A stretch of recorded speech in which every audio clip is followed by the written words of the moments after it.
college football is always in the news. So we're back live on the big mountain. Oh, I love when you say live, Steve. Yeah. It's a lot of fun. Gives you a little tickle, doesn't it? It does something. Hey, good to have you here on the mountain again. I'm JY. This is my good friend Steve. And guess what, everybody? We've got... Oh, Steve's phone's going off. We got it. Oh, my computer's going off. We have a lot of new technology right now, and we have struggles. But that's okay. We've got new microphones. We've got a new screen for us to look at all of our chatting viewers. We've got new chairs. We're trying to get big time, but, you know, it takes us a while. And most of our technology upgrades is so our viewers can hear us better, see us better. You know, they've said our microphones were too quiet, so we invested. We got new microphones. We want to see your chat comments, so we got a nice monitor up. And we see Aloha Nate, Kevin Kilduff is in here, and our buddy Squeeze Money. That's right. He's been with us. Him and Aloha Nate, I think, have been on every live episode so far. I think so. Which is fantastically awesome. We've got an awesome episode, I think, tonight. We want to talk about the NFL draft, players from the Big Ten and the Mountain West that went to it. Not a good draft for the Mountain West, but we'll get into that. We want to talk about some transfer portal items that are going on right now that we want to bring up. I know Steve has a few teams he wants to talk about with the Big Ten. I have just a couple little items with the Mountain West. I'm not going to go into teams tonight. And then we kind of want to end. I see Aloha Nate is asking about some of the NCAA rules and NIL and all that kind of stuff. We do want to talk briefly about the House versus NCAA potential settlement that could be ongoing. There was a Ross Dellinger report on that, so we want to talk about that a little bit. And yes, Aloha Nate, there are several states right now that are passing certain laws that you can directly be signing players to NIL deals. I think that's going to be the norm here with a lot of states very, very soon. You know, some of them that are doing it now are kind of on the front edge of that happening, but that is going to be the new norm, no doubt. So, hey, before we get into this too further, I do want to just remind everybody we dropped a really cool episode on Monday, which was about us having fun listing our favorite football movies. We had a lot of fun. TV Todd on, and we had a grand old time. I know Aloha Nate commented on some of those movies, and I think there was a couple that multiple people commented on that we didn't even bring up. One of them being Ace Ventura. Oh, yes. A couple people mentioned Ace Ventura should have been on our list, and maybe some people's favorites. I don't view that as much of a football movie. I know... Had Dan Marino, Laces Out. And I will say, somebody mentioned, I can't remember the commenter, it should have been on there because they kicked the Eagles mascot's butt. Ace Ventura tackled the Eagles mascot, which is a really good reason that I would want to put them on there. So maybe we missed Ace Ventura. A couple people mentioned Brian's song. We didn't talk about Brian's song either, but overall, I think people appreciated some of our comments on that. And then we did one on Tuesday that was the Power League, Super League. I keep calling it Power. Yeah, Super League, and that one was really cool. Had a lot of really cool comments on that as well. And we're going to get to that a little bit later, too. I mentioned to you, and I don't want to give it away, but is there anybody that you would like to repick? Maybe one do-over. I've thought about it, and we'll get to that later in the episode, too. You can say no, or you can be like, well, maybe this or that. And I have some comments written down from people. I'll just say real quick, everyone should watch that video. We drafted a Super League. And you can watch the video and let us know why Steve's conference is so much better than JY's. David Jurgensen said he would... I don't know what you just said because I was reading David's comment about pissing on a spark plug. Actually, speaking of spark plugs, I'm having some tractor issues. Ooh. Maybe I need to piss on the spark plug. I did not try that. I've tried many a thing. I haven't pissed on the spark plug. Thank you very much. War Games, yes, we got that. And Josh, I agree with you. Utah State shirts. I need a Utah State shirt. I have one that I want to get, but you know what I really want from Utah State?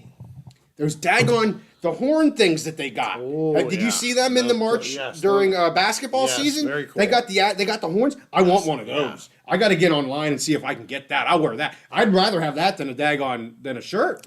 So today I broke out the world famous Indiana University of Pennsylvania, the old school shirt. Logo. Yeah.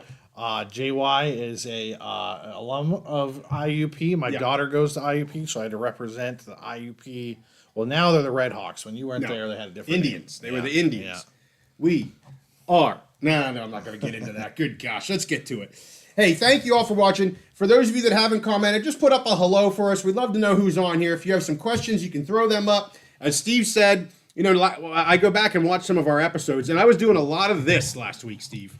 Yeah, looking down at the cell phone. We were looking at the comments. People probably thought I was passed out. I was looking down. Now I can look right here because I got a big old screen right here, Steve. So anyway, we got Mr. Ed back. That's great. Good to have you back. What do you say here? But you guys, every time I hear a portal, exiting the portal, couldn't care less.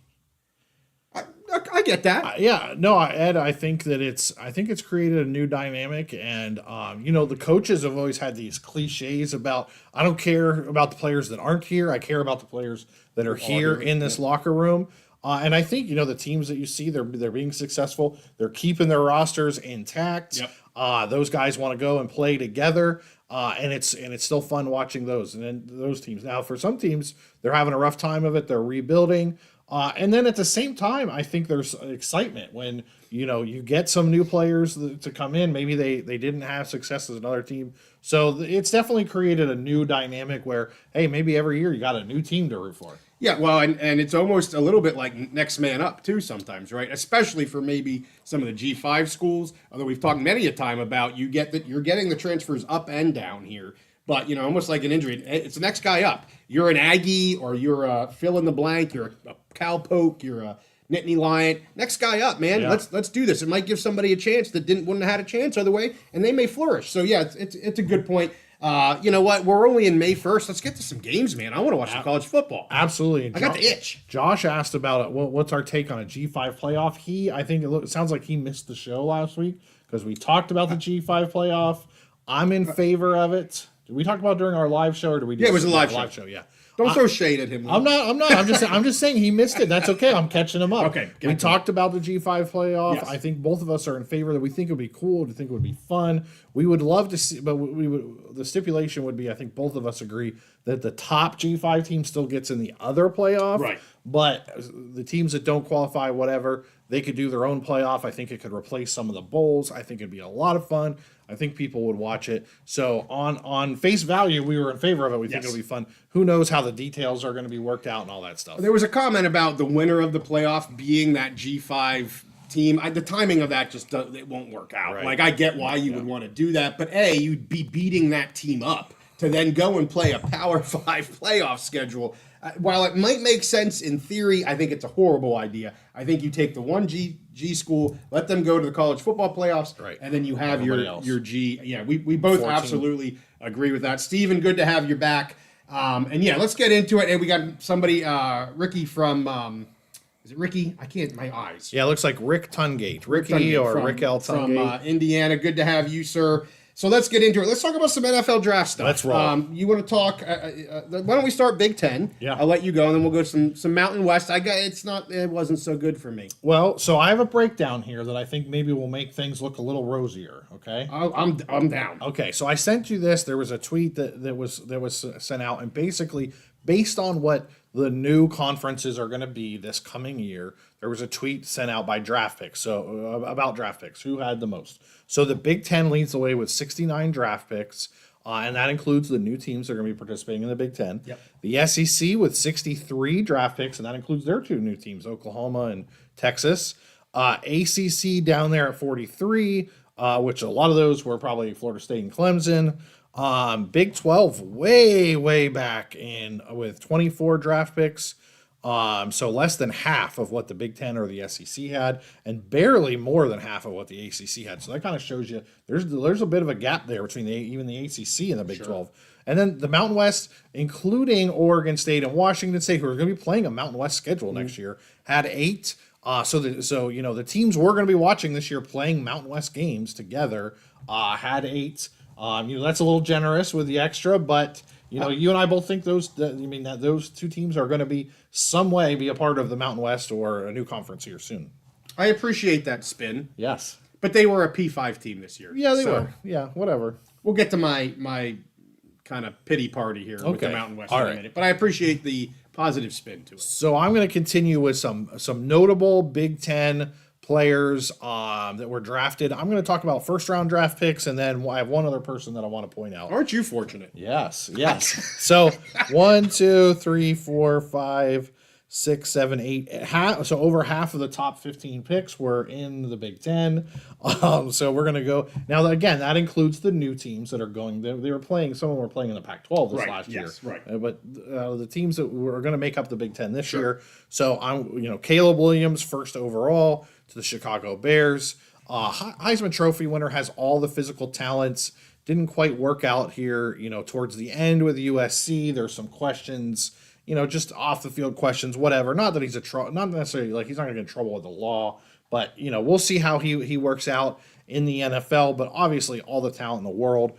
First overall, Chicago Bears, no surprise. Marvin Harrison to the Arizona Cardinals. There were some questions. Would he be, at first he was looked at as the definite number one position player that would be drafted. And then there were questions leading up to the draft. Would he even be the first wide receiver taken? Yeah. But he goes 4 overall to Arizona Cardinals. Michael Penix, who you and I both love as a prospect. We loved him as a college player at Washington. Surprisingly, he goes 8 to the Atlanta Falcons. I thought your Commanders maybe should have traded back. I was thinking they could have traded back to like 10th, 11th, and 12th and got him. But if they would have traded, they wouldn't have gotten him there because Atlanta, even though they just signed Kirk Cousins, goes up and drafts Michael Penix 8 overall. The very next pick, Rome Odunze, which I know is one of your favorite players last year. He's drafted by the Chicago Bears. So I don't love him going there, but I love the player. What I'll say is, if you're bringing in Caleb Williams and you want to give him a weapon right away, bringing in Rome Odunze right away, you're giving him a player that can be a good weapon. Just a great. Rome Odunze is one of those guys. He's a great possession receiver and he's a great deep threat. Just a total package. He is. So I think it's a good pairing with him. The next pick, J.J. McCarthy, quarterback, Michigan, goes to Minnesota. Kirk Cousins is out of there. They're looking for a franchise quarterback. I think it's a really good cultural fit for him. Yeah. I think he's from that area. I can't remember. I think he's from Chicago. So, the Midwest, he's used to playing in cold weather. Yeah. That's not going to be an issue, whatever. So anyways, seems like a good fit there. Next pick, Olu Fashanu, tackle out of Penn State, goes to the New York Jets. The Jets, they have, how much longer do they have with Aaron Rodgers? They only got him for 2 plays last year. Yeah. Hopefully they get him for more this year, but they got to protect him. They got to keep people away from him. Right. So they draft Olu Fashanu, and can be that left tackle for the next 10 years for that franchise. Yeah. Great player. Next off the board was Bo Nix from Oregon, goes to the Denver Broncos, plays with Sean Payton. This pick was like basically telegraphed. Everybody was talking about how he would be the perfect quarterback for a Sean Payton system. You think of Drew Brees. The knock on Drew Brees coming out was, maybe he wasn't the biggest guy, he wasn't the tallest guy, maybe he didn't have that big prototype NFL arm or just build. But he was perfect in that Sean Payton offense, and so they're looking at Bo Nix maybe being another Drew Brees. You had Latu, the DL out of UCLA, drafted by the Colts. They needed to rebuild their defensive line. Troy Fatanu, offensive tackle out of Washington. Some people had him as the top 2, top 3 offensive tackle or offensive lineman overall. Goes to the Steelers. Might be an offensive tackle. They might move him into guard, where they're just not exactly sure. But, the Steelers, they want to go back to that power running game. And this guy, he is a killer, mauler, road grader, the perfect kind of guy for the Steelers. And then Chop Robinson out of Penn State, transferred over from Maryland. Maryland was playing him at linebacker, didn't really meet his skill sets. He comes to Penn State. They put him at DN. He plays there 2 years and becomes a first-round draft pick, goes to the Miami Dolphins. The Dolphins already have a couple good pass rushers, but Chop Robinson can be that extra guy, bring him in on third downs, whatever. Just a nice rotation. If you have 3 basically Pro Bowl caliber DNs, you can rotate through. That's great, in the NFL. The last guy I want to talk about, this was one of my favorite players in the regular season, Cooper DeJean, okay? Yes. He didn't even play offense, but he was Iowa's best offensive player. He was a very good defensive back, but also special teams, punt returner. He had a punt return that was somehow wiped away in one of the strangest plays I've ever seen. Right. That kept them from nearly having a perfect regular season. Yeah. And he's a great defensive back. He can play the corner, he can play the slot, he can play the free safety, and then also you can use him on special teams. Really dynamic player, and he's going to the Philadelphia Eagles. I'm not a fan of Philly teams, Sure, but the Philly roster, great roster. You're adding a player like this where they don't have a lot of holes necessarily. Right. You can add a player like this that can be your third down, your nickel cornerback right at the beginning. You can put him on special teams. I think it'll be really interesting to see how he does there. Okay. All right. So that's my Big Ten draft picks. You want to talk about the Mountain West? Let's talk Mountain West, and I hope Josh stick with us. I appreciate. Oh, he just had a comment. Stick with us. I'm going to get to some Utah stuff. I don't have obviously a ton with the drafts, but I do have with transfers, and I'd love to hear from Josh what he thinks about some of these transfers about quarterback. We talked about that last time. But I have some information on that, and I'd love to hear from Josh. So stick with us, Josh. We'll get to the transfer stuff next, but let's talk Mountain West NFL drafts. And this is legit Mountain West. I'm not including Oregon State and Washington State. Again, as I said, they were a pack teams this year, so that those are pack, and there are a bunch of headlines. I mean, Canzano was going off about this is the most pack ever, and now they don't exist anymore. How can this be happening? And all that kind of stuff. And, again, we feel bad for it. It is what it is at this point, but it shows you how valuable, I think, some of those schools are. I think if you took, of all of the draft picks, I don't have the data here, but if you took the top 4 or 5 teams, the ones that are going to the Big Ten, and I would love to know the percentage of the picks that were coming from those schools, and that's part of the reason you're seeing that now. Again, this isn't one of those episodes, but very interesting to see how that all played out. So Mountain West 2, I didn't stutter, 2 draft picks. I told you I couldn't believe there were only 2. I think there were more quality picks there to be had that weren't had. So we'll talk about the 2 that were. There have been 19 UDFAs, undrafted free agents, that have been signed. I do want to talk about some of them and the surprises that just weren't drafted here. There's a couple I am shocked did not get drafted. So the 2 that were drafted, the first one, not a surprise at all, Mohamed Kamara out of CSU. He went to the Miami Dolphins in the 5th round, 158 overall, kind of at the back end of where I expected him to go. I thought potentially he could have gone, 3rd I thought was pushing it, but I really thought he was an easy 4th rounder. He slides to the 5th. I think this guy could be an absolute beast. He's nonstop. He's hard all the time. He's fast.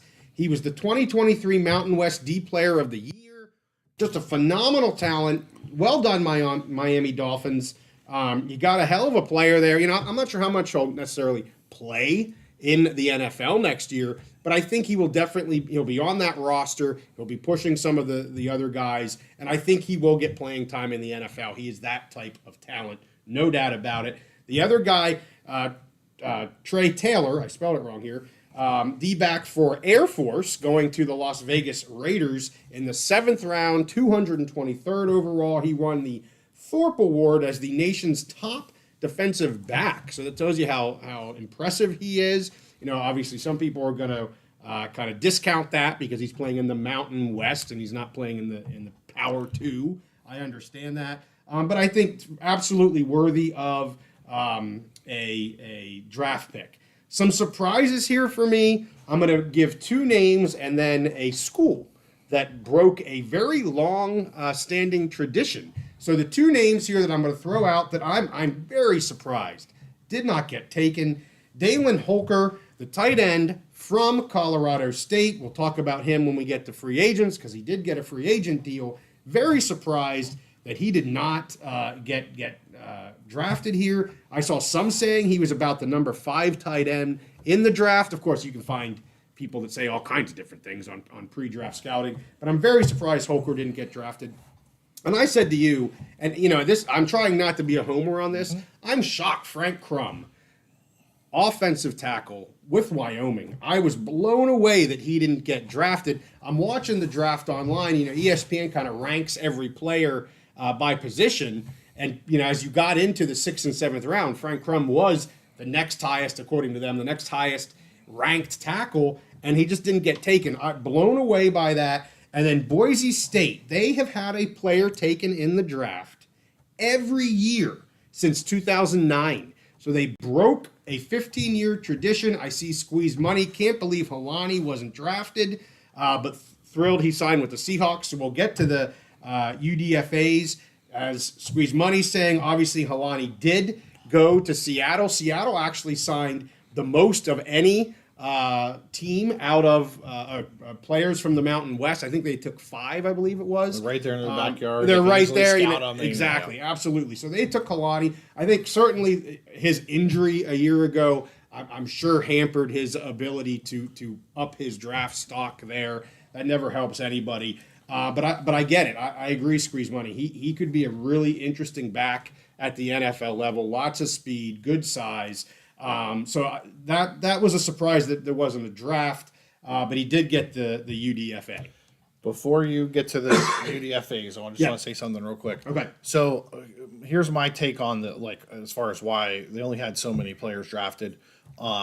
The thing about the G5s is, there's a lot of really good players that play really well in the field, but the reason maybe they didn't get those offers at the big schools is because they don't have those measurables. They try and measure how tall you are, how long your arms are, this and that, which those are just traits, And then you as a player, they have to be transformed into playing on the field. Yeah. And we're seeing that more and more with draft picks over the years. Especially the NFL back in the day had like 15 or 20 rounds. Now they've gone down to 7 rounds? 7, yeah. Yeah. So there's a lot of teams that they draft players kind of as lottery picks, as flyers. Like they have these really awesome traits, and maybe they didn't put up the stats or numbers, but they think they might develop into this amazing player in the NFL. Right. They take them based on these traits, on these measurables. When they stand there in their underwear at the combine and get every body part measured on them. Yikes. Exactly.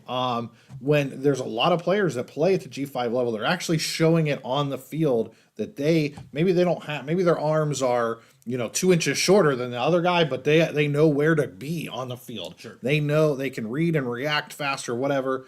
And a lot of those type of players turn into great undrafted free agents. Right. There are some teams they prioritize and it's crazy the way they do it. And it's just the value of draft picks and how the mechanics work of their contracts, being able to stash them on their team for certain years. Yeah. But there are a lot of teams that they're ready to go and calling those undrafted because they prioritize them more than those late round draft picks and want to get them signed. And sometimes it's easier to get a player signed when they're undrafted. They can give them some money, whatever. So I'm interested to hear the UDFAs. I just wanted to kind of throw that out there.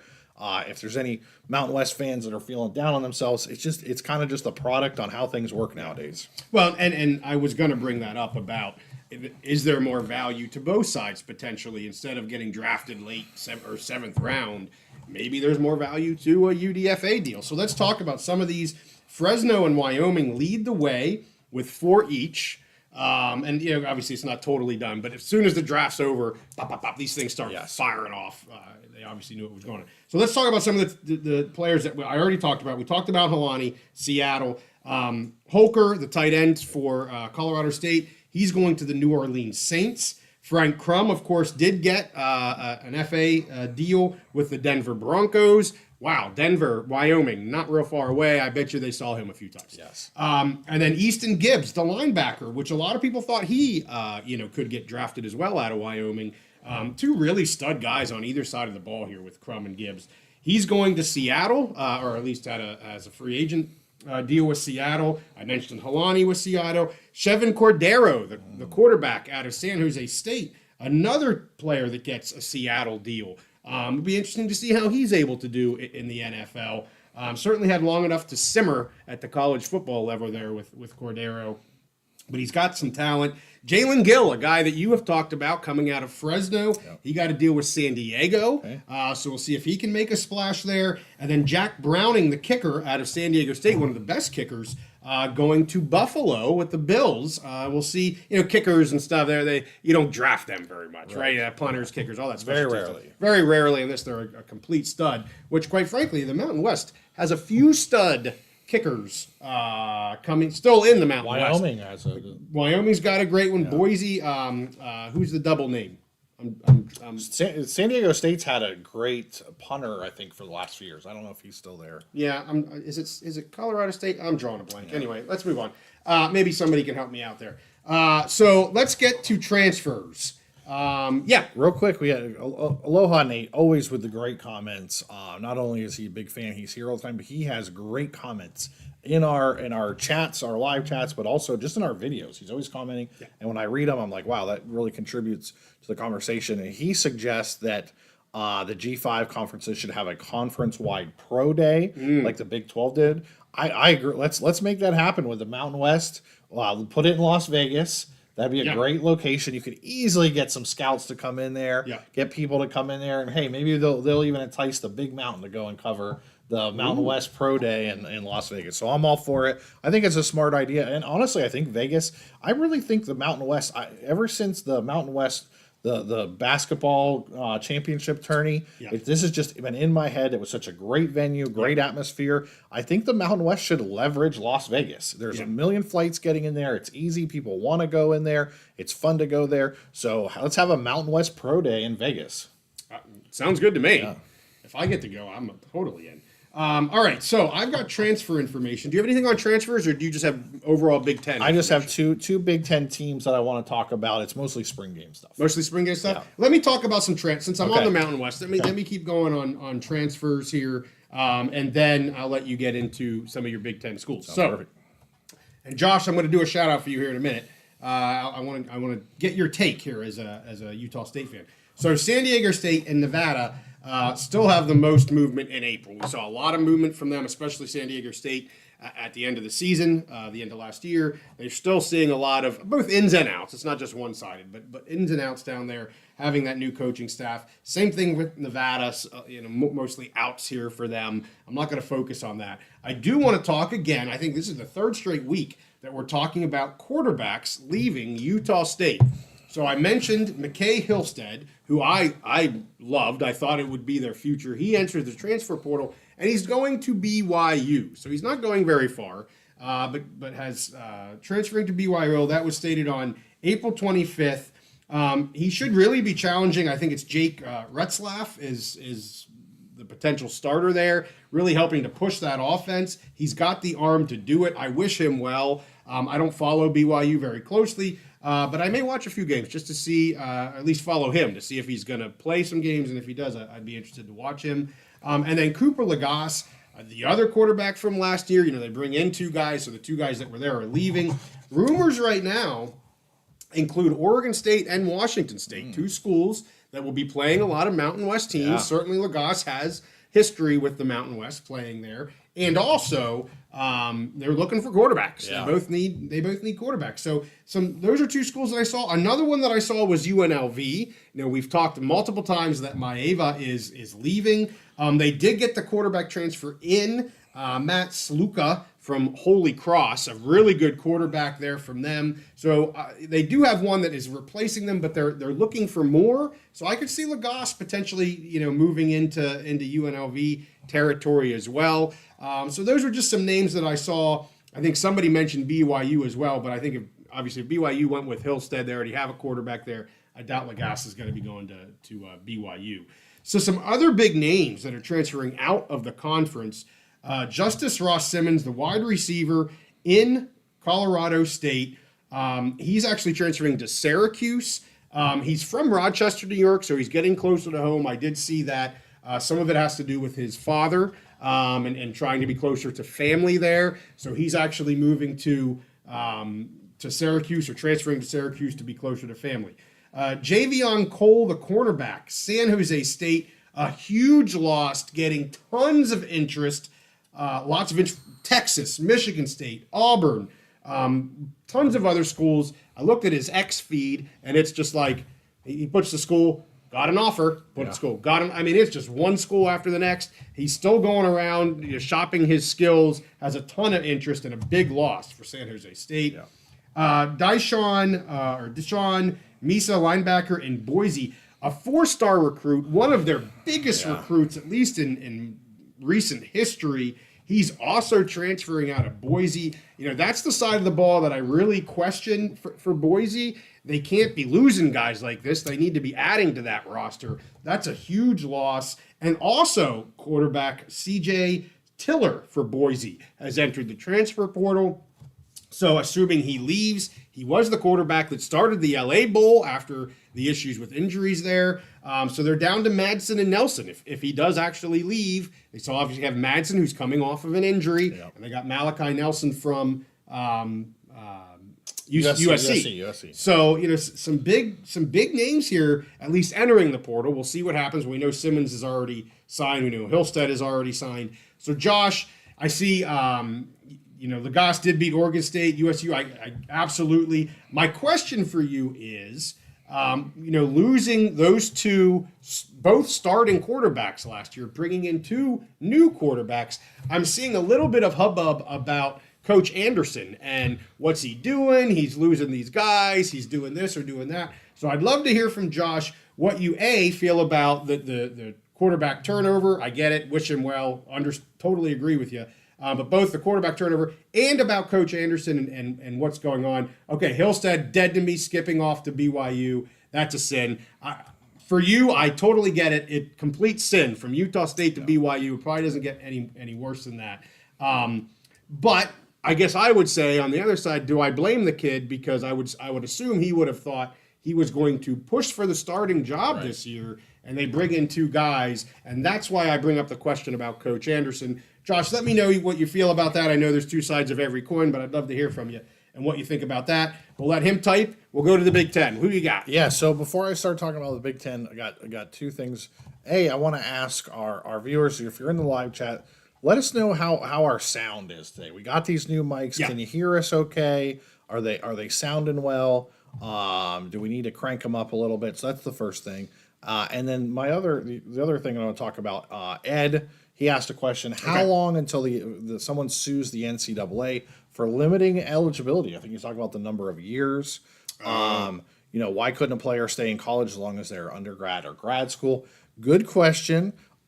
We've talked about this particular subject, and then overall the NCAA in the past. Basically, the Supreme Court has called the NCAA a walking antitrust violation. Pretty much any of their rules that limit eligibility for anything, anytime they're challenged, they lose because it's an antitrust case. So I would say, who knows until someone challenges that, but when they do, the NCAA will probably lose again. And maybe that will be the thing that brings down, because I agree, if you could make, so some of these players, was it Martinez from Oregon State? Yes. They were offering him $400,000, I think he had this year. Yep. So if you could make $400,000 and you did 6 years somewhere, you're in grad school, you're finishing your master's, why can the NCAA tell you that you can't work another year and earn $400,000 again at the same place? It's the NCAA is a walking antitrust violation. We grew used to it over the years. We grew up in just that age when everyone just accepted it. And so it is what it is. It'll probably happen. And the resolution is going to be some kind of collective bargaining or new rules that, maybe by conference or whatever, that are not a violation of antitrust laws. I see Genetics is checked in. He tells me to check my phone. He's probably giving me some good intel. I can go over one if you want to check that real quick. I can. No. Okay, I'll check it. Check it. I got a couple things. So first of all, I want to say thank you to Josh. I appreciate you giving me your thoughts on both Lagasse and Hillstead. I also appreciate your comment there on Coach Anderson, and we'll see what happens. I like the Pig Farmer Barnes comment as well. So, we'll see what happens. They're definitely in good hands at quarterback. It's not like they lost 2 good quarterbacks and we don't know who's going to be playing quarterback there at Utah State. We absolutely know. Some obviously would say it's even a step up. And so we'll see what happens there. but I appreciate your comments. The other thing I will say, thank you for everybody saying the sound is good. Hopefully it sounds pretty good.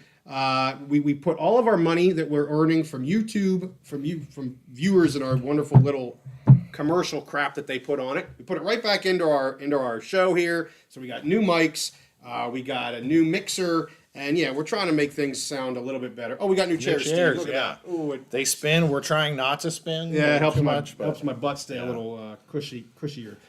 So the other thing I would say with the Mountain West, and then we will get to the Big Ten. The last of the spring games just wrapped up. This past weekend, a few days ago, Fresno State and San Jose State were the last people to have their games. YO was supposed to be Saturday. We talked they had to move that to Thursday because of wonderful weather up in Wyoming. I'm not going to go over any teams. I know the last maybe 3 episodes I've picked 2 teams and talked a little bit more about them. I'm not going to do that tonight. I just wanted to talk more transfers and draft and all that kind of stuff. But I think you have some teams you want to talk about. I did see Martinez, since you brought up Martinez. He signed with Miami, right? He's going down to Miami. Yep. So kind of from one extreme in the Northwest to the other extreme in the Southeast. So Miami's that team this year that's just buying players. It was Texas A&M a couple years ago. This year it's Miami. We'll see how it works. Yeah. Hate it for Oregon State. You know, Yeah. he was that guy that was going to stay home. He's a great player. They ponied up some cash for him, but at this point this year, probably no one's going to be competing with Miami for bags of cash. And that's just that's the nature of college football right now, unfortunately. So I got 2 Big Ten teams I want to talk about. Yep. So each week I've been trying to just cover 2 teams, talk about what's going on, what are the storylines out of spring practice, whatever. For most of these, it's been the quarterback battles. I mean, that's just how things go. So this week I'm going to be talking about Rutgers and Nebraska. So first of all, Rutgers, Athan Kaliakmanis, the Greek rifle. We talked about him as one of the key transfer portal going from Minnesota to Rutgers. Well, he did very well throughout all spring practice, had a good spring game, and now he's been officially named the starter. So the Greek rifle back in Jersey, he's the starter on, a pretty solid team that played well last year. They got 13 or 15 returning starters overall. I think 10 or 12 of those are returning seniors. Yeah. So it should be a veteran team. He's playing for Kirk Shiraka, the offensive coordinator, who he played in Minnesota. So it's kind of a reunion there. He's familiar with the offense. So he's coming to a team, plays good defense, has a good running game, has the Big Ten's leading rusher coming back. Kyle, I think it's Manungai, I think is how you pronounce his last name. Great running back. I remember, he ran over a lot of teams last year. Penn State was able to kind of stop him, slow him down, but he really showed, he was the Big Ten's leading rusher. When you can lead the Big Ten in rushing, you're doing something right. For sure. So they have their starting quarterback. They have a guy who's used to this offensive system. Solid team. Last year I started out with Rutgers is terrible. I'm not going to be in the preseason. You will not hear Rutgers is terrible coming out of my mouth. I'm expecting good things from them this year. So the other team, Nebraska. Before you get to Nebraska, you had 2 teams that you kept saying were terrible, and we turned you, and I got you a hat. It was Rutgers and Northwestern, and I know you're not going to talk Northwestern. Yeah. Can you? I'm going to ask just maybe a 1-word or 1-sentence answer. Northwestern as good as last year, or was it a one-hit wonder for them? So the problem going is forward, they've lost some play. It's hard to keep players at Northwestern. They've lost some players in the portal. I think they overachieved. So I would say, unfortunately, this year probably stock down for Northwestern and stock up for Rutgers. Okay, all right. Yeah.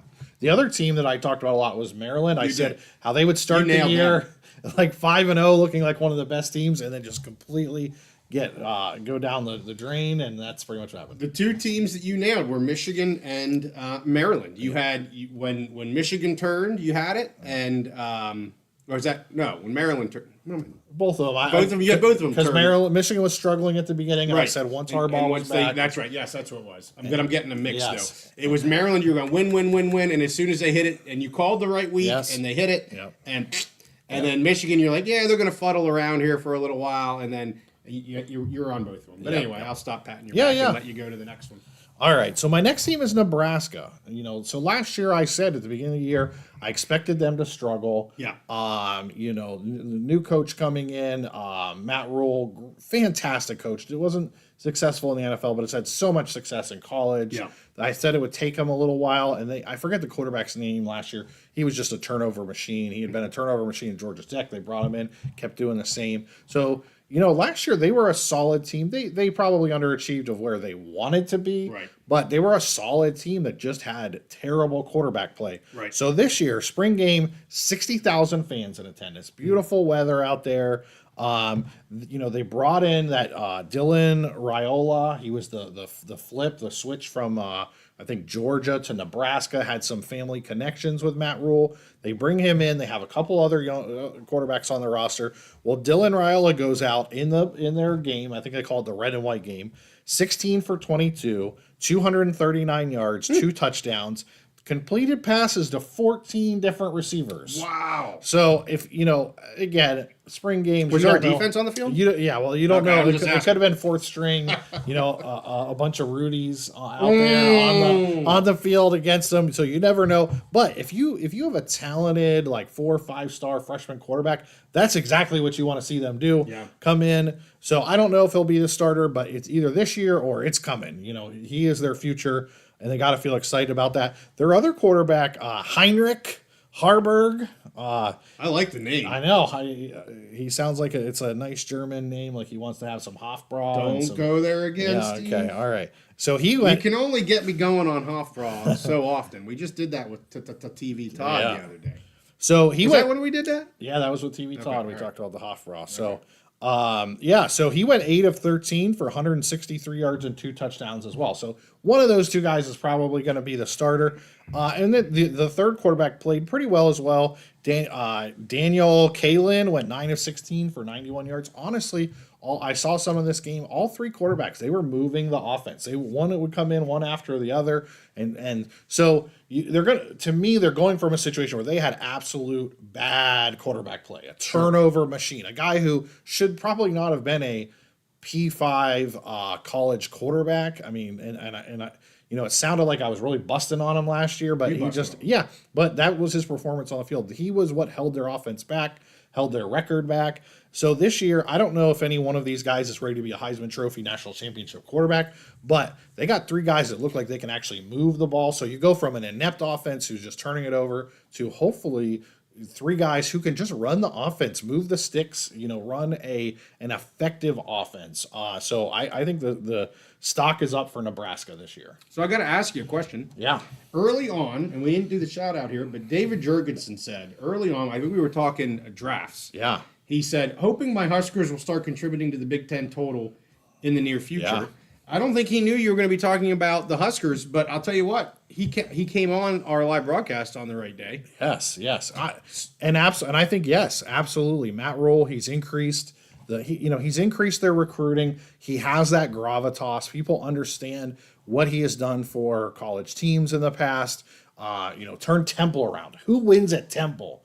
The guy wins at Temple. He goes to Baylor, pulls them out of the dumpster, wins at Baylor. You know, goes to, again, how many college coaches, amazing college coaches, have gone to the NFL? Steve Spurrier, Nick Saban, the list is a mile long. Yeah. Go to the NFL, it just doesn't work out. Right. He's back, a blue blood program who they're investing the money. The fans in Nebraska, I'll say there's a big difference between Penn State and Nebraska right now. The NIL dollars, the Nebraska fans want to know how much, who do we have to give it to get the good players? The Penn State fans are mostly saying, why do we have to do this? We don't want to do this. This sucks. It's a total different. So Nebraska for the most part, has embraced the NIL culture. So, they're going to be able to bring in that talent. They have a great coach. If they can just get this quarterback situation solved, I think the rest of their roster, the talent level is already going up. And I expect to see over the next few years more draft picks, more success on the field. Well, he also agrees with me in terms of the defense because 7 of the starters on D were not suiting up. Okay, well, So I was saying that somewhat in jest, but it clearly, and everybody that you read, I was kidding at first, and then I was going to be like, no, seriously. Was there a defense on the field with 3? And I get it. You still got to make the plays. It's spring ball. And I said this last time. Spring ball, so difficult. You just want to see progress. You want to see people running the plays you want them to play. You don't want to get anybody injured. We had the one kid get carted off the field that I was talking about last week. So yeah, I mean, spring ball is what it is. It's a lot. It's a lot of non-starters playing usually for the most part. But hey, it's still college football, and that's what we want to freaking talk about. So let's talk about it. I totally agree. I do want to get to so WB2DX asks about FSU and Clemson leaving the ACC. Will the conference cease to exist? We've done a lot of episodes about this recently, so go back and check some of our other episodes. Yeah. We just did a college football 2030 episode where we're going to talk about where we think what the Power 2 conferences are going to look like, where some of those ACC teams are going to go. So look for that video. And also, so I'll just say, I appreciate you coming on, watching our live show. These are our fans that mean the most to us, our viewers that come on these live shows. You're right there with us. We enjoy the comments. So I'll just tell you, for me, I think North Carolina, I've said this on a few other shows, UNC is the linchpin to the ACC. If they can keep UNC on board and keep their Big Four or whatever, the ACC can still exist. Yep. If North Carolina goes looking for better pastures, whether it's in the Big Ten or the SEC, that whole thing comes crumbling down. And I don't even know if we have an ACC anymore. They're the linchpin. They are if you pull them out of there, it's the Humpty Dumpty fell off the wall, and you're not going to put them back together again. Well, and we did an episode a couple weeks ago about kind of that issue between the Board of Trustees and the Board of Governors, and they're not necessarily, at least what we know in public comments, they're not necessarily seeing eye to eye on that right now. I mean, I think the trustees, UNC trustees, are like, we know where we want to go, or we want to get out of here, really. Yeah. And the Board of Governors, time out, not so fast. We got to be worried about the entire state educational system. And that's the thing is we can speak intelligently on different factors of what makes sense from a TV package, from a culture, what schools, that types of schools, the profile that the different conferences are looking for. We can talk about all that and we can make predictions. But at the end of the day, if the politicians are getting involved, and the Board of Governors is basically a political body, they're appointed by the legislature. When you have Florida, North Carolina, Virginia, whatever, when you get politicians involved, who knows what's going to happen? For sure. So Steve mentioned our 2030 episode coming out. It's about the Power 2. It is about FSU and Clemson. You highlight them specifically about where you think both of those schools are going to be in 2030 or before 2030. So yes, WB2DX, if you're interested in that, we are going to talk specifically about those two schools. Anybody that's seen us before, it won't be a surprise about FSU. Maybe a surprise about Clemson, though. I'll leave you in suspense on that. I'm hoping, we did record that beforehand, and I'm hoping our new microphones worked and we don't have to re-record that. I will do everything in my power to produce it correctly and get it out probably on Friday. I think some people may be surprised where I have North Carolina State, Virginia Tech going as well. I know I was. Yeah. And I'm sitting here beside you. Yeah. I thought I knew you. Okay. So let's have some fun. I got two more things I want to talk about, Steve. I want to talk about our draft episode that we released on Tuesday. It was a lot of fun. Yep. We really enjoyed that. It was kind of a spin-off of the 2030 thing that we're doing. Much more fun about, we're going to draft a Super League. Yep. So I have some things on that. And then I want to get briefly to the House versus NCAA settlement rumors. There was just a report from Ross Dellinger that had come out. He does awesome. Honestly, the best reporter out there. I mean, if you want to know what's going on overall, not conference specific. There's good conference people out just there. Big picture. Big picture football. Overall, fantastic. Ross Dellinger. It doesn't get much better than that. Agreed. But I want to let's have some fun before we get to that. Let's talk about, and I don't know if you have any that you want to do. There's some things I want to say. I don't know if I want to do it, but I mentioned to you about maybe after we've done that, and we've given some thought to our picks. Is there any one school that you would say, I'd rather re-pick that, and maybe take them out of my conference and add somebody else? So I'll ask you that question here in a minute. But go ahead. I would say there isn't anybody that was left out where I'm like, I should have put those in. I'm pretty happy with where we ended up. Our 32 teams. Yeah. There's obviously some teams that were left out. You could make arguments, but whatever. Now, as far as strategy for me with building my league, there's I may have tried to get Texas a little sooner because I end up with not Texas or Texas A&M. Stolen from you. Exactly. And maybe I would have done things a little differently. I ended up getting UCLA pretty late to get that LA market, but you pretty much had the West Coast locked up by then. UCLA kind of all the way out there by themselves. I think their next closest team was Nebraska. Yeah. So maybe I would have tried to grab another West Coast partner a little bit earlier. And I think another team that you got maybe a little sooner, like you got North Carolina. Yeah. I thought I could get them a little bit later. So those were some teams where they weren't teams that were left out that maybe I should have just taken them a little quicker to get them in my package. So I want to talk about some comments that some of our viewers made to that, and then I'll talk about my kind of opinions on that. And we had a few people that actually picked whose conference they thought was better. And I think overall everybody's like, yeah, they're pretty new, pretty similar. They didn't really pick a side, but there was a winner. Yeah, Joey, I'm sure you saw the Buckeyes. Oh, he's on. I was going to get to Joey. Number one overall pick. So I'll get to you in a minute, Joey. Hang in. I'm glad you're here. So anyway, that college football guy who's probably driving truck right now. Yep. He mentioned West Virginia University as one that we we didn't even bring them up, even in our honorable mentions. I thought maybe I did. Did you maybe bring them up? Yeah. Okay, my apologies. Maybe they did get brought up at the end. But he mentioned West Virginia. I believe it's NIN Raider, Nin Raider, 9, there's no E there, Nin Raider. He said, Steve's a closet SEC fan. Yeah, of course. That was a fantastic comment. Yes. Laughed out loud at that comment. Well done, Nin Raider. And then Mr. P.A. Knowles or Panoles, I guess he's a Knowles fan. P.A. Knowles, Okay. Panoles. Knowles fan in Pennsylvania. That's what I'm guessing. He's a Pennsylvania Knowles fan. But anyway, he mentioned Kansas State, and I know that's one we did not bring up, was Kansas or Kansas State. Interesting schools there that we didn't talk about. David Jorgensen, who I know who's on, he mentioned Virginia Tech and Arizona. Virginia Tech was actually mentioned a couple times as a team that we didn't pick, although we did bring them up at the end. We did not pick them. I definitely brought them up as one of my Yes, you did, for sure. And then Arizona, and Arizona, I don't think we talked about Arizona or Arizona State. It was an area that I was looking at. They just didn't hit the mark for me really anywhere. The whole New Mexico, Arizona, I mean, unless you're LA, I hate to say it, but unless you're LA, that kind of Southwest I'm not really totally interested in. Especially for a 32-team Super League. Right, right. This is cream of the crop. And both of those programs, I mean, they've struggled to financially. They've struggled on the field,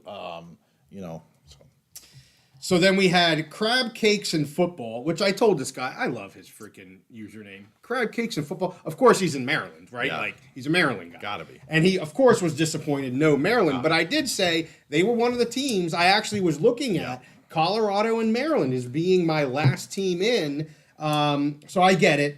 Crab Cakes and Football. He would be upset that we didn't. He wasn't upset. Just disappointed that Maryland wasn't picked. There was Scott, something. He had Pitt. He was surprised Pitt wasn't on. He said other people on the bubble. Again, he mentioned Maryland.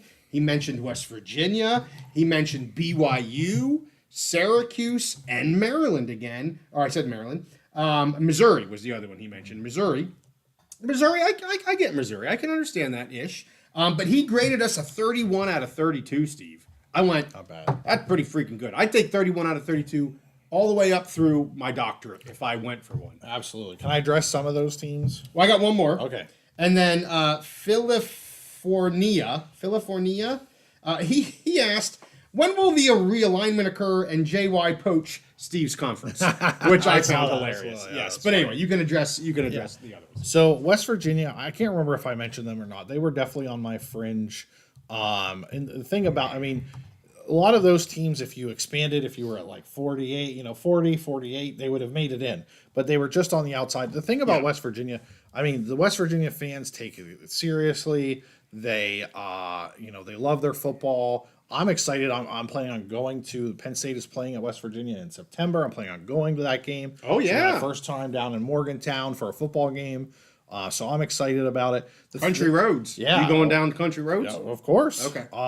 But I mean, the problem with West Virginia is it's just, and they actually have had really good ratings. They have. I looked at their TV numbers. Yeah. But I mean, it's just, TV, not necessarily TV, but population in the state of West Virginia just hurts them For sure. That's just a big hurt against them. With Kansas again, where they're at, the population, they're in that kind of dead middle area. Yeah. I think, and then the problem with Pitt, they're jam smacked in between Ohio State and Penn State. If you're building like a mini version of the NFL and you want to be in those great markets, you've already got Pittsburgh covered with Penn State and Ohio State. But I would say all three of those teams, and when we mentioned Virginia Tech, that was one of my. All four of those teams probably would be in a 40 team or 48 team Super League. Okay. So then there were some comments. Our good buddy Terry Fox. I know Aloha Nate's one of our great commenters. Terry Fox, he does a lot on our SEC. A lot of our ones that we do with like he did stuff with the PAC. He's doing stuff with the ACC now. Legal Mind, if you will. He actually said he likes Steve's conference better. He says why? He just likes them better. Yeah. He just likes the teams. It's a matter of taste. Yeah. And some of it is that. Some of it's taste. I get that. You kind of went geography, building an did. and I went with a lot of the classic brands and traditional rivalries. And there was a comment that kind of questioned why did you go UCLA when literally your whole conference is Southeast? But there's absolutely no way we should have never had. I'm glad you went UCLA because they needed to be in our 32 league Super League, and I wasn't taking them. Mine was biased because I already had USC. Yes. Which is stupid because I should have just taken best available, which I didn't do. Right. You should have taken them, but I also get the commenter's point. Like they don't really fit with anything else that you're doing, but whatever. So geography. Yes, and I talked about that earlier when I said like what I would do a little differently. I would have liked to get another West Coast partner. Yeah. Now what I will say is Nebraska, even though distance-wise it's not real close. However, Nebraska has pretty strong ties historically. Nebraska has always been more of a national recruiting program. They recruited like New Jersey and the East Coast, Florida back in the day. Also have done good over the years of recruiting Southern California. So that kind of is a pair for them. If Nebraska is playing at UCLA every year kind of thing, they could. I really think they could get some recruits. They could in that Southern California market, and you got to be in the LA market. I mean that's just the way it is. So three that had kind of pro JY conferences here. I have to call them out. Joey being one of them. Smartest pick ever. Buckeyes. OSU number one. Well, that's why I did it. I did it just for Joey. But actually, I think it was the best pick. Anyway, if you had the number one pick, I didn't ask you this. It would have been Ohio State. It would have been Ohio State. That's the thing. And overall number one pick. It really changes who. Yeah. Okay. And I mean, I think you'd be crazy. Actually, I considered Georgia for a little bit, and then I ended up taking Alabama before them. I considered Georgia just because the future. But if you look at what's happened over the last 20 years, Ohio State makes perfect sense as the number one pick. So then Lonnie Rowden, who's been with us for quite a while, he said, I was a little better early on, kind of petered off towards the end. I was strong early, petered off, and you were kind of the opposite. Not you just weren't as strong maybe early on, but you really made your hay towards the end. And I totally agree with that. I would say by the final 5 picks, I kind of like, I was happy with my top 10. So it was what it was. I think me picking second put me behind the 8 ball right away. Sure. Right away. And it took me a while. And then towards the end, you made some picks that for me were a little bit of stretches, so it allowed me to get some value picks. For sure, yes. I did, and let's get to that. So we mentioned any repicking, and you said no, it wouldn't be any repick. The only 2 that I would look at to repick would be Stanford and Colorado. Yeah. And you kind of mentioned Stanford. Several comments about Stanford, why I included them, all that kind of stuff. So David Jorgensen, thank you very much. Longtime listener, first time. Thank you very much. Go Big Red. He loves my conference. Well, I had Big Red in my conference. That's right. Come on, David. But it's okay. I did the breakdown of the quarterbacks, the spring game, 60,000 fans, and he still likes you better. But no, I'm just teasing. David Jorgensen, super fan. Yeah. We appreciate. And to me, stock up for Nebraska Cornhuskers this year for sure. He's on the right one. You went heavy Cornhuskers here. I did. But we went Colorado and Stanford. I actually wouldn't give up either. And I know you had said Stanford, I think you said was 39 or kind of towards the end of everything. And here's why I wouldn't give up Stanford. Okay. Did I reach for them when I picked them? I think I picked them 12th. Yes, I will totally give up the fact that I didn't have to pick them when I did. That would have been, what was that, 23rd overall. That was a reach, 100% a reach. But I still think they should be, in my opinion, should be in it. They have just overall some of the best athletic success. And I saw some questions. Are you making a football conference? Or are you making schools? And I looked at it holistically because some other people are like, why are you talking about AAU? I'm looking at strength of school program football team, not just what the football team is today. I was looking at strength of the school unity as a whole, the school entity as a whole, entity as a whole. And I think Stanford should be there. They have phenomenal athletic success. Yeah. Yes, their football team's not great, but I think they should be in. I did take, again, took them high. The only thing I will say, if I had to pick again, and nobody's talking about Minnesota. Is there a reason why Winnie's not? They're not your cup of tea. Yeah, I don't know that they. I mean, what do they bring? Like, I don't like the area. Yeah, I mean, right? Because you already got Michigan and you took Wisconsin, Michigan. So if I push them to the side, the one thing I'll say they bring is in value in the Big Ten is those traditional rivalry games. They've got. I think it's the they play different rivalries with Wisconsin and Michigan. I think they have like a Little Brown Jug and a Paul Bunyan. I forget some of the names of the trophies and who's in, but they do have some. But when you take them out away from some of those rivalries, they don't bring a lot. They're the Golden Gophers. Yeah, that's cool. Yeah, and they got cool rivalry games and trophies. The colors are cool. Yeah. Okay. We're not going off of that though. Okay. But I will say Maryland. I still go back to Maryland. I think there's value there. It's an area that I would like to be. Especially you had Penn State. There's only so many in that area, and Virginia Tech. I think I undervalued Virginia Tech. I really do. When you brought them up, I went, I probably should have looked at them a little bit closer. So I would say my three would have been Virginia Tech. My three left out: Virginia Tech, Maryland, and Minnie. But I'm not going to replace any of them with Colorado and Stanford. I'm sticking with what I got. Yeah. Well, plus, I mean, Colorado's a great state to visit. So. Heck yeah. That's why I kind of picked them. Yeah. But they do have crab cakes in Maryland. Yes, so just throw that out. All right. So any comments we want to get to before we get to our last topic here, Steve? Notre Dame will be in the fold next playoff talks. No, I don't think. Scroll up here a little bit. I would just say again, thanks for David Jorgensen, our super fan. I think he's our second or third super fan, so we definitely appreciate you. And Joey, man, Joey's always here with his Buckeye love. Minnesota has tons of rivals. Yeah, they do. They almost all their games are some kind of historic rivalry game. So that's the thing about Minnesota is they are fantastic in the Big Ten, which has traditionally been that Midwest regional conference. Right. But you put them in a 32 team. I just don't see a place for them in a 32 team NFL light Super League. Now, if you expand out farther, maybe. Okay. So I'm guessing of the three that I mentioned, Virginia Tech, Maryland, and Minnie, you'd be Virginia Tech all day, every day. Yes, I think so. Right. Yeah. So maybe if I had to pick one, I'd probably go Virginia Tech. Yeah. But like I said, I'm happy with Colorado and Stanford. I'm not losing anybody. Yeah. All right, let's go to the House versus the NCAA possible settlement. This is coming from Ross Dellinger.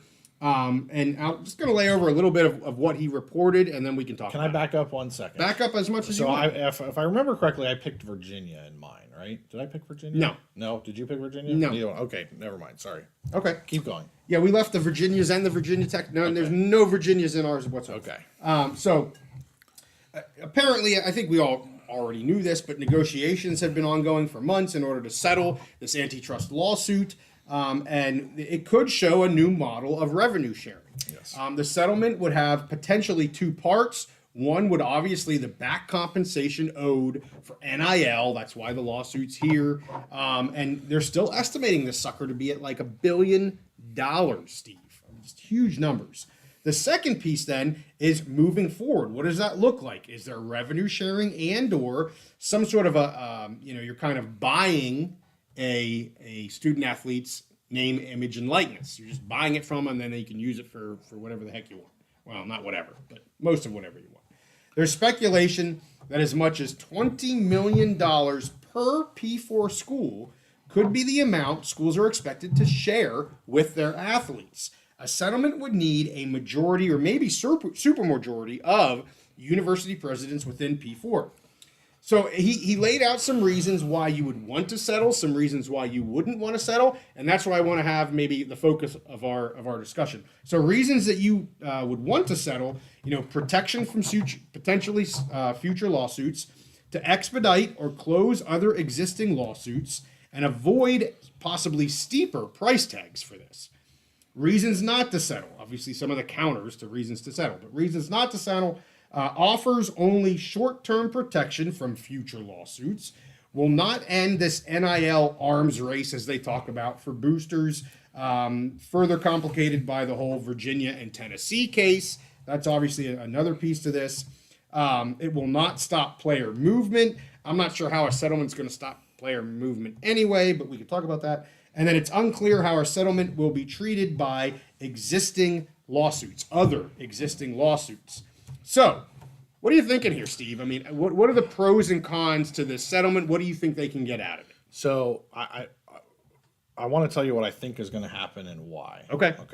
So I think there will be a settlement. Okay. I think they will settle, and this will take care of a lot of past, the past 4 years or whatever. Get that risk off their balance sheet. Get that cleared off. But I do think the presidents are going to have some serious reservations about this because, like the article points out, it really doesn't fix a lot of things for the future. Right. Now, it sounds like they're going to put some kind of a revenue sharing plan going forward. I think you quoted out of there $20 million per school. Yeah. Which is fine and dandy, and it creates some kind of a little bit of like a level playing field or some structure going forward. Mm-hmm. But here's the problem: is none of that is guaranteed because they can come up with this settlement, right? But still, it doesn't solve the employment issue, and we may have different rulings in different states of who are employees. It doesn't solve a lot of the problems that you said about it doesn't solve player movement. Well, I think the presidents, they want to. Presidents, ADs, the universities, college officials, they want to create stability where there isn't as much movement. Right. But the problem is the only thing that's going to do that is either some kind of collective bargaining agreement or some kind of law that basically puts into law some of the restrictions or basically gives the NCAA an antitrust exemption, right, or makes those restrictions legal. And this settlement doesn't do that. Now, this is something I've been following genetics on this throughout the last couple of days. I think he's going to have a little bit more information on this. I would tell people follow him on X and Twitter. He's given me a couple kind of behind the scenes things yet, but I'm not sure if it's ready for public consumption Prime yet. time. Yeah, so I think there are some misgivings by the presidents, but I think they're going to get over some of those things because this is going to fix, what's happened the last 4 years, 5 years, whatever. It can get that kind of monkey off their back so they can focus on this, what's happening now and what the future is going to be, which that holds a lot of value. And I think, we had a question earlier about different NIL laws. Virginia has passed a new NIL law. Right. Missouri and Mississippi, I think, passed new NIL laws. Florida's working on one. Yep. I've heard Pennsylvania is working on one that they might, or some changes to their NIL law that might be slipped into the budget process in June. So who knows? All these states are changing. And this might just kind of give us a little bit of a structure going forward until whatever we figure out the end game. So I think they will settle. Yeah. I don't think it's going to be perfect. I think everyone's going to be, there's going to be a lot of the presidents and universities that maybe have to be dragged along kicking and screaming. Right. But for those of you for people that see this settlement as a fix, it's a temporary fix. Yeah. It's not going to fix all of the things and put Humpty Dumpty back together again. And I would agree with you on that. I think he gives the back and forth on, will this end? Oh, it will not end the NIL arms race. No, it absolutely is not going to. Is it going to stop player movement? No, but I don't think that's not what this is going to be for. That's not what the settlement is going to try to do. Right. It's got to right a wrong. First of all, it has to right a wrong. I go back to the kind of the two steps. They got to compensate what they didn't compensate for before. Right. And I believe it was 4 years is what they're estimating, 17 through 21. And then anything that they can do to get something moving forward will help alleviate some of these concerns in the short term. Short term. But it's not a long-term fix. We still need to keep moving. But I'm going to use a word you love to use, Steve. Okay. You ready? I love it. Is it a bridge Ah. to a more finalized plan to get us to where we need to be? Because right now there's no bridge. It is just Wild West, states doing their own thing. Aloha Nate brought up some of that before. We're just shooting from, I don't want to say we're shooting from the hip, but we're kind of doing our own thing. Whether or not I know you're very against, or not against, you really don't think the federal government's going to be able to do anything because they can't get their act together. But is it at least a bridge to get us to somewhere where we can make more sense of this? To me, if it is, it's well worth it. Yeah. They should do it. Yeah, if they can clear their books of this past, what's the word you like to use as an accountant? We're talking about the liabilities. Oh, the liabilities. They can clear yes. some liabilities Get off rid of their some of books, that. Yeah. settle the playing field, Yeah. build a bridge to whatever is going to come next. I like all of it. Yeah. Couple thoughts. One, anybody who has a major problem going on, if you're waiting for the federal government, the United States Congress to fix your problem, you're barking up the wrong tree because they're not fixing anybody's problems. And then the other part of it, so WB2DX, he talks about Clemson, the true Tigers. So I was looking at this when we were kind of building our conferences. Yeah. So in the SEC already, you have LSU Tigers. Yes. You have Missouri Tigers. Yes. You have who else? Auburn Tigers. Auburn, yes. So we got 3 Tigers. If Clemson were to go to the SEC, Oh my we'd have goodness. 4 Tigers all in the SEC. That's a little crazy to me. So maybe those Clemson, so they have Siberian Tigers in Russia. Maybe the Clemson Tigers need to work their way north. White Tigers. And they're white Well, he tigers. says they're the true orange and white. Oh, yeah, Team yeah. orange and white. Well, the white tiger, I think, the one that bit what's his name's head off. Oh yeah, in yeah. Vegas. I think he was Siberian. Siberian Yeah, you Tiger. be careful with their something like suckers. that. And that's why I like the Golden Gophers. Yeah. There's only one Golden Gopher. Yeah. Just throwing that out there. But I did want to say, apparently WB2DX is a Clemson fan, and we will be following a lot of the Clemson stuff, so stay tuned. We'll stay with it. And I think we're going to be getting a lot more reporting of that probably next week because deadlines are looming. We have an FSU update coming out very probably tomorrow. Again, assuming our microphones are working correctly and I can pump them suckers up because I think we sound pretty quiet. But we'll have an FSU update coming out tomorrow. We'll have a what was the Friday one? What did we do? Oh, the 2030. Yes. Hopefully coming out on Friday. Again, assuming my microphone system College works football correctly. 2030. College football 2030 coming out on Friday. And we got all kinds of good stuff happening here in the mountain. I don't know if we're ready to wrap up yet or not. If you haven't, I'm done with my planned comments. so I think when you take us out in Yeah. honor of West Virginia, you should Okay. take us out. You're gonna singing make me sing. Sing the Country Road, West Virginia. I Take hate me that, home song. I hate that freaking song. I'm not singing it. I can't stand the song. John Denver, no thank you. Man. That drives me nuts. Sorry, Mountaineers. You can do it. No, I'll take us out. I Then you can't sing sing. it. The problem is I can't sing. Well, neither can I tonight. So, but anyway. So the other thing I wanted to do, I wanted to throw this out here. We can do it maybe in a few weeks. I want to try. We did a Power 2, or I keep saying it, a Super League. Super League. I would like for us next to do a Super Group of 5 league. Okay. So we take all the group of 5 schools, and we're going to include Oregon State and Washington State Okay. because they're with the Mountain West next Okay. year, and we're going to do a Super League for the group of 5. I like it. Yeah, let's try that. I like it.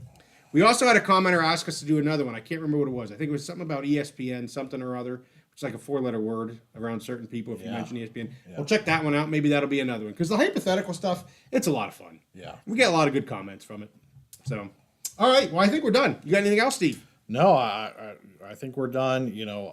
It's spring football is kind of coming to a close. Looking forward to, you don't want to wish your life away, but I'm looking forward. We get to the summer, we can start talking about summer camps, making our predictions. I've been on my FanDuel app looking at some odds for next year. Oh my goodness, We are can they out? I haven't looked yet. They've had some odds out on certain crap. teams. Yeah, Right. so and so for our viewers, they've just been following us for the ACC and the Clemson and the Florida State stuff. The reason we started this channel to begin with is we like to pick Big Ten games, Mountain West games. So in the fall when we do, our goal is when we do our Wednesday night live shows, we're going to give you our picks live for Big Ten games and Mountain West games. So I'm looking forward to that. Maybe live. Maybe live, sort of live. We'll see. We'll try to do it. Hey, with that, we'll take it out. We appreciate you guys for watching. Sorry we're a little delayed. We're still working with our new tech, but hopefully it's going to work out. Things are sounding a little bit better than they did in the past with our little bubble that was sitting here. But with that, hey, we thank you guys for watching. We'll see you next time on The Big Mountain.